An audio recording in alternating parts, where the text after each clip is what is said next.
Chapter 6. Wesker? Barry shouted, his voice deep, echoing through the chilly room. Captain Wesker.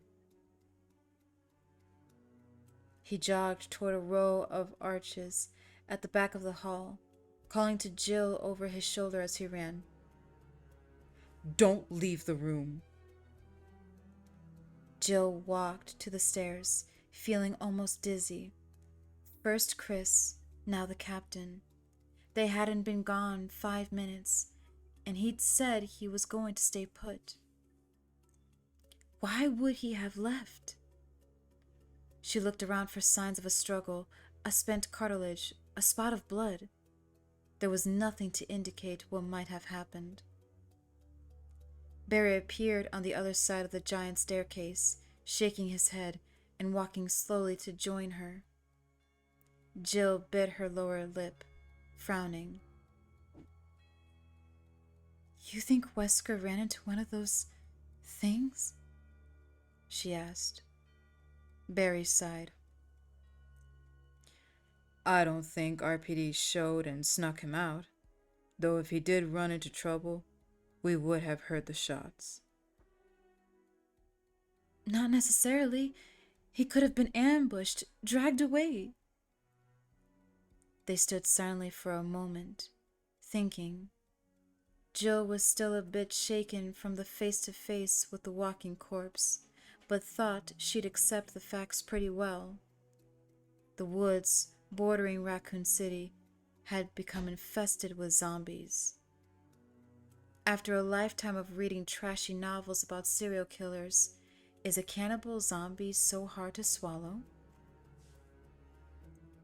Somehow it wasn't, and neither were the murderous dogs or the secretly kept estate. There was no question that it all existed. The question was, why? Did the mansion have anything to do with the murders? Or had the zombies simply overrun it like they'd overrun Raccoon Forest? And was that creature the last thing Becky and Pris saw? She rejected that thought almost violently. Thinking about the girls now would be a mistake. "So do we go looking or do we wait?" Jill said finally. Go looking. Ken made it here. The rest of the Bravos could be somewhere in this house. It'd be easy enough to get lost. Chris. He half smiled, though Jill could see the worry in his eyes. Chris and Wesker got sidetracked, but we'll find them. It'd take more than a couple of walking stiffs to cause either of them any grief. He reached into a pocket in his vest and pulled out something wrapped in a handkerchief, handing it to her. She felt the thin metal objects beneath the light fabric and recognized them instantly. It's the set you gave me to practice with last month, he said. I figure you'd have better luck with them. Jill nodded, tucking the lockpicks into her hip pouch.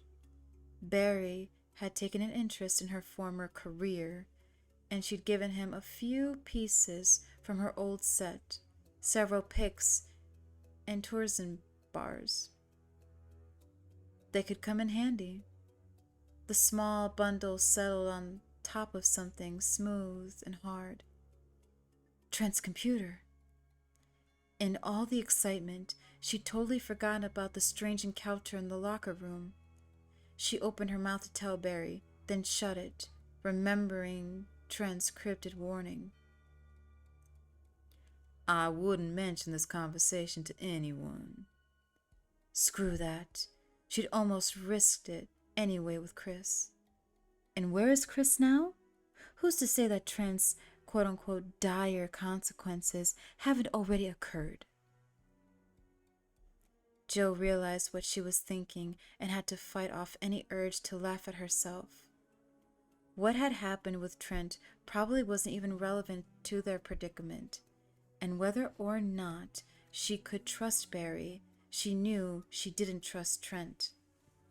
Still, she decided not to say anything about it, at least until she had a chance to see what the computer held. I think we should split up, Barry continued. I know it's dangerous, but we need to cover a lot of ground. We find somebody, we meet back here. Use this room as a base. Rubbing at his beard, he fixed her with a serious gaze. You up for this, Jill? We could search together. No, you're right, she said. I can take the West Wing. Unlike cops, stars seldom partnered. They were trained to watch their own backs in dangerous situations. Barry nodded. Okay, I'll go back and see if I can pursue one of those doors and see if I can get them open. Keep an eye out for a back exit, conserve ammo, and be careful. You too. Barry grinned, holding up his Colt python. I'll be fine. There was nothing left to say. Jill headed straight for the set of doors on the west wall that Wesker hadn't tried earlier. Behind her, Barry hurried back to the dining room. She heard the door open and close, leaving her alone. Here goes nothing. The painted blue doors opened smoothly, revealing a small, shadowy room as cool and silent as the main hall, all in shades of blue. Muted track lighting illuminated framed paintings on dusky walls, and in the center of the room was a large statue of a woman holding an urn on one shoulder. Jill closed the door behind her and let her eyes adjust to the gloom, noting the two doors opposite the one she'd come through.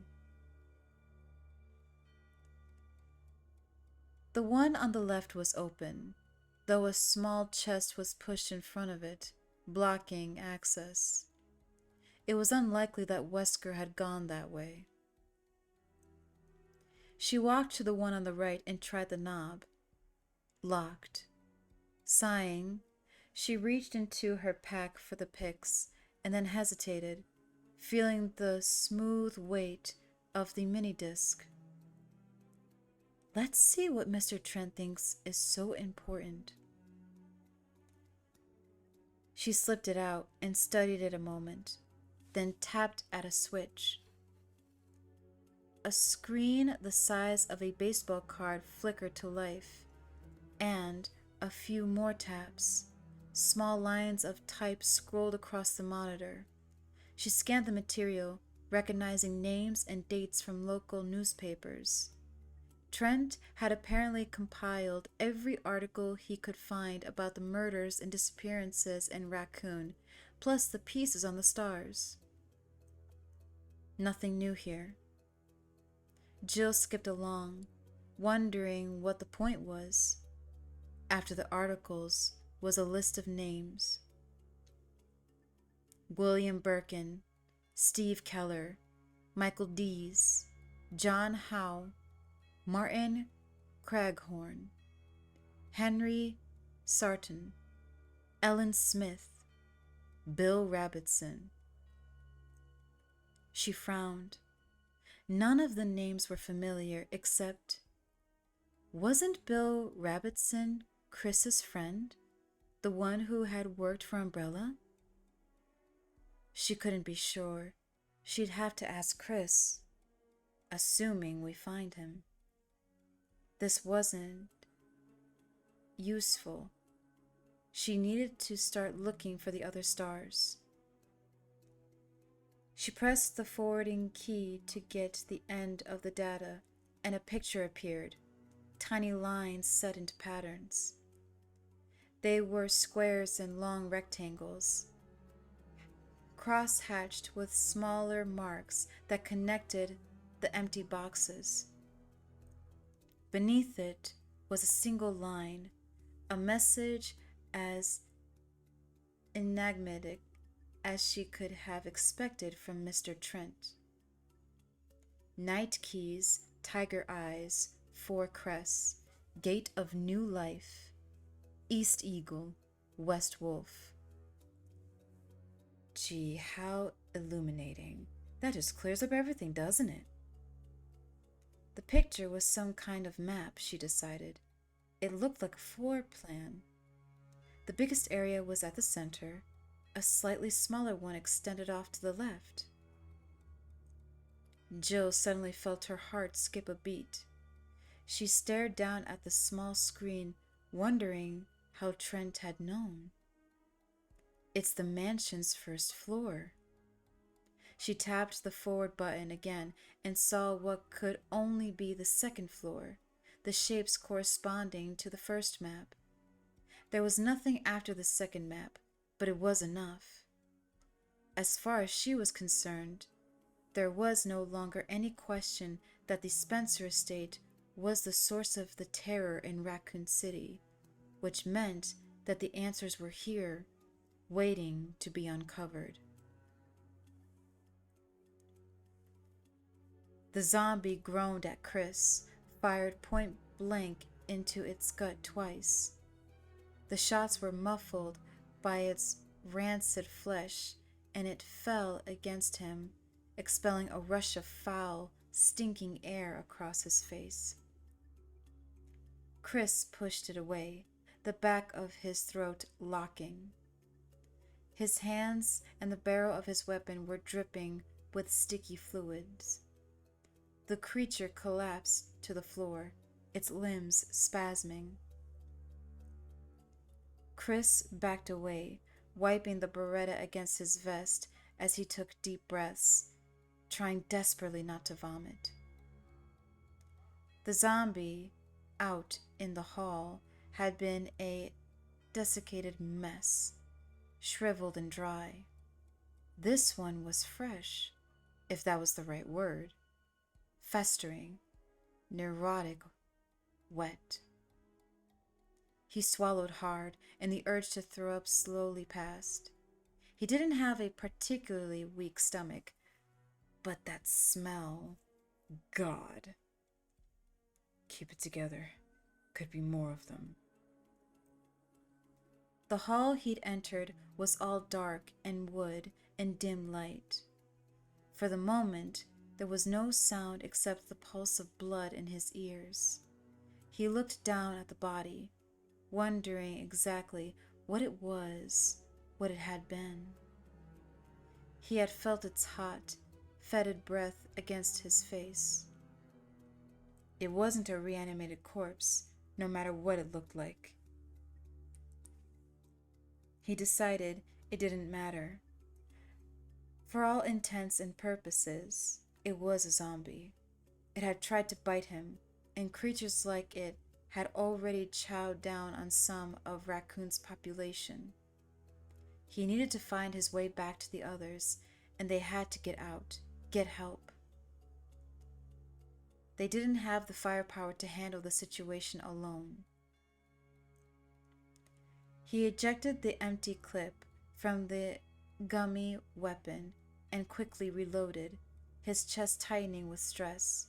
15 rounds left. He had a Bowie knife, but the thought of going up against a zombie with only a knife wasn't all that appealing. There was a plain-looking door to his left. Chris pulled at the knob, but it was locked. He squinted at the key plate and wasn't all that surprised to see an etching of what looked like armor. Sword, armor. There was a definite theme developing. He moved down the wide hall, listening for any sound and taking frequent deep breaths through his nose. The goo on his vest and hands made it hard to tell if there were any more of them around. The smell was all over him. But it could be his only chance to avoid another close encounter. The hall turned to the left, and he took the corner fast, sweeping the beretta across the wide wooden expanse. There was a support pillar partially blocking his view, but he could see the back of a man just past it, the slumped shoulders and stained clothes of one of the creatures. Chris quickly edged to the right, trying to get a clear shot. The zombie was maybe 40 feet away, and he didn't want to waste his last rounds. At the sound of his boots against the hardwood floor, it turned, shuffling slowly. So slowly that Chris hesitated, watching the way it moved. This one seemed to have been dipped in a thin layer of slime, dull light reflecting off its glistening skin as it stumbled almost blindly toward Chris. It slowly raised its arms, its pale, hairless skull wobbling on its emaciated neck. Silently, it shuffled forward. Chris took a sliding step back to his left, and the zombie changed direction, veering toward him eagerly, closing the distance between them at a slow walk. Just like the movies. Dangerous but dumb, and easy to outrun. He had to save ammo in case he got cornered. There were stairs at the end of the hall, and Chris took a deep breath, readying himself. He stepped back, giving himself enough room to maneuver, and heard a gasping moan behind him, a fresh wave of rancid stink assaulting his senses. He spun, the realization hitting him even before he saw it. The festering zombie was only a few feet away, reaching for him, bits of its putrid guts spilling out across its shattered abdomen. He didn't kill it. Hadn't waited long enough to make it sure, and his stupidity was about to cost him. Aw, shit. Chris sprinted away and down the corridor, dodging both of them and cursing himself. He passed the thick support beam, almost to the stairs, and stopped cold, seeing what waited at the top. He caught only a glimpse of the ragged creature standing at the head of the stairs and spun away, raising his weapon to face the attackers that shambled toward him hungrily. From the shadows beneath the steps came a heavy, gurgling sigh and the scuffing of wood. Another one. He was trapped. There was no way he could kill them all. The door. It faced the side of the stairs, the dark wood blending so well with the shadows that he almost hadn't seen it. Chris ran for it, grabbing at the handle, praying that it would open as around him the creatures closed in. If it was locked, he was dead. Rebecca Chambers had never been more afraid, not once in her 18 years. For what seemed like an eternity, she listened to the soft scrap of rotting flesh brushing against the door and tried desperately to think of a plan, her dread building with each passing minute. There was no lock on the door, and she'd lost her handgun on the run for the house. The small storage room, though well stacked with chemicals and stacks of papers, had offered nothing to use as a defense except a half-empty can of insect repellent. It was the can she gripped now, standing behind the door of the tiny room. If or when the monsters finally figured out how to use a doorknob, she planned on spraying it in their eyes and then making a run for it. Maybe they'll be laughing so hard I'll have a chance to slip past. Bug spray, great weapon. She'd heard what could have been shots somewhere close by, but they weren't repeated. Her hope that it was one of the team faded as the seconds ticked past, and she was starting to give serious consideration to the concept that she was the only one left when the door burst open and a gasping figure hurtled inside. Rebecca didn't hesitate. She leapt forward and pressed the button, releasing a cloud of chemical mist into its face, tensing herself to run past it. Gah! It yelled and fell back against the door, slamming it shut. It covered its eyes, spluttering. It wasn't a monster. She just maced one of the alphas. Oh no! Rebecca was already reaching into her field medical kit, her immense relief at seeing another of the stars battling with momentum embarrassment. She fumbled out a clean cloth and a tiny squeeze bottle of water, stepping toward him. Keep your eyes closed. Don't rub at them. The alpha dropped his hands, face red, and she finally recognized him. It was Chris Redfield, only the most attractive guy in the stars, not to mention her superior. She felt herself blush and was suddenly glad that he couldn't see her. Nice going, Rebecca. Way to make a good impression on your first operation.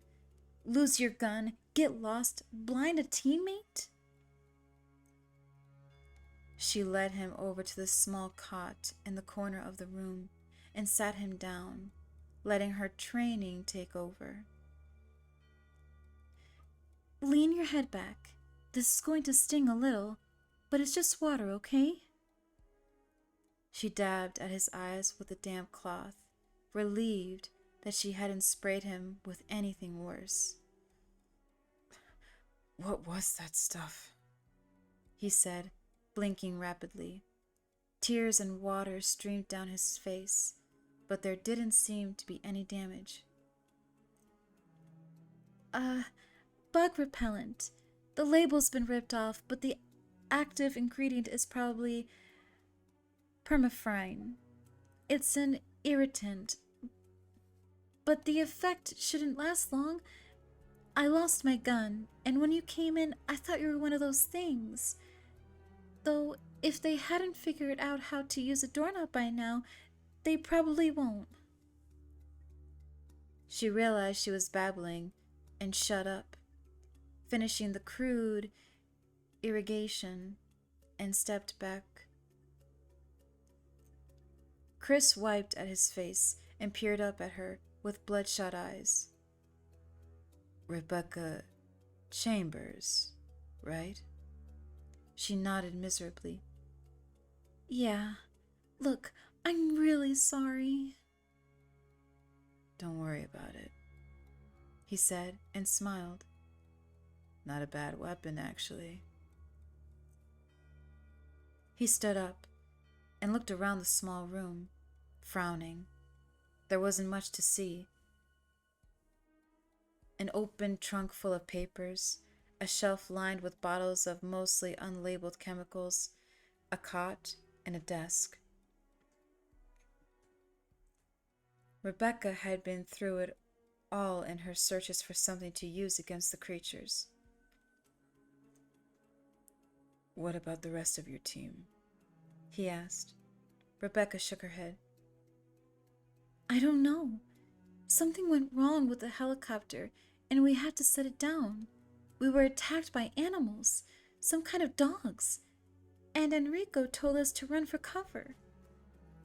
She shrugged, suddenly feeling like she was about 12 years old.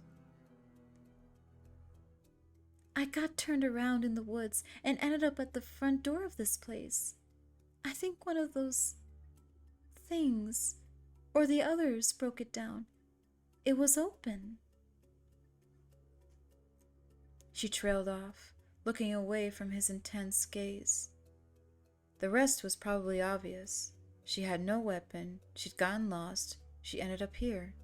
All in all, a pretty poor showing. Hey, he said softly. There's nothing else you could have done. Enrico said run, you ran, you followed orders. Those creatures out there, the zombies, they're all over the place. I got lost too, and the rest of the alphas could be anywhere. Trust me, just the fact that you made it this far.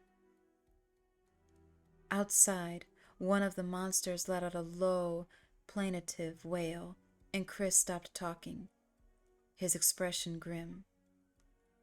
Rebecca shuddered. So what do we do now? We look for the others and try to find a way out. He sighed, looking down at his weapon.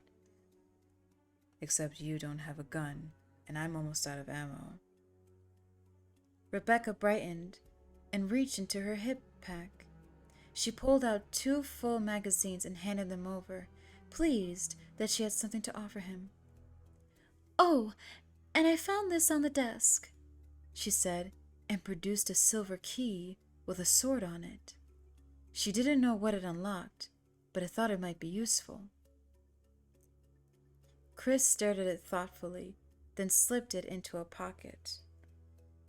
He walked to the trunk and looked down at the stacks of papers.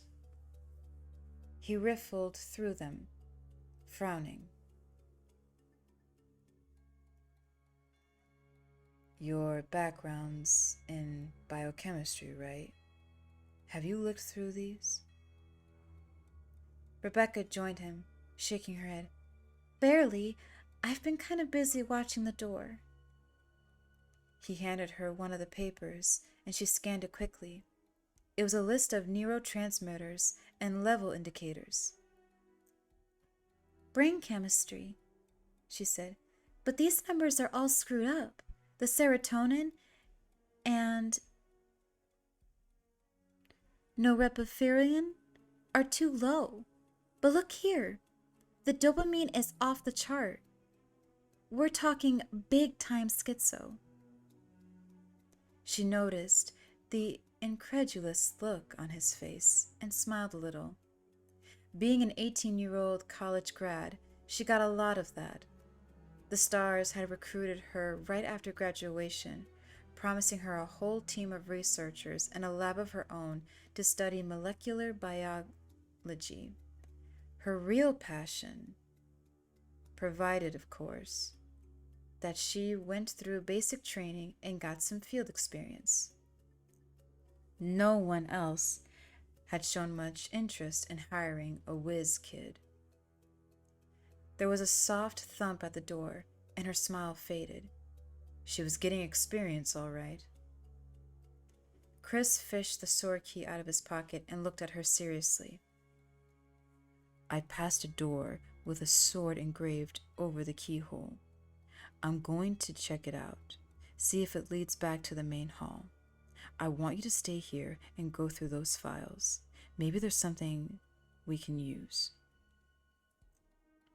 Her uncertainty must have showed in her face. He smiled gently, his voice low and soothing. I've got plenty of ammo, thanks to you, and I won't be long. She nodded, making a conscious effort to relax. She was scared, but letting him see it wasn't going to help matters. He was probably scared too. He walked to the door, still talking. The RPD should be here any time, so if I don't come back right away, just wait here. He raised the weapon, putting his other hand on the knob. Get ready. As soon as I'm out, move the trunk in front of the door. I'll give a yell when I get back. Rebecca nodded again, and with a final quick smile, Chris opened the door and looked both ways before moving out into the hall. She closed the door and leaned against it, listening. After long seconds of silence, she heard the rattle of gunfire. Not far away, 5 or 6 shots, then nothing. After a few minutes, she moved the trunk to block part of the door, edging it in front of the hinges so she could push it out of the way easily. She knelt in front of it, trying to clear her thoughts as she started looking through the papers, trying not to feel as young and unsure as she actually felt. Sighing, she pulled out a handful of papers and started to read.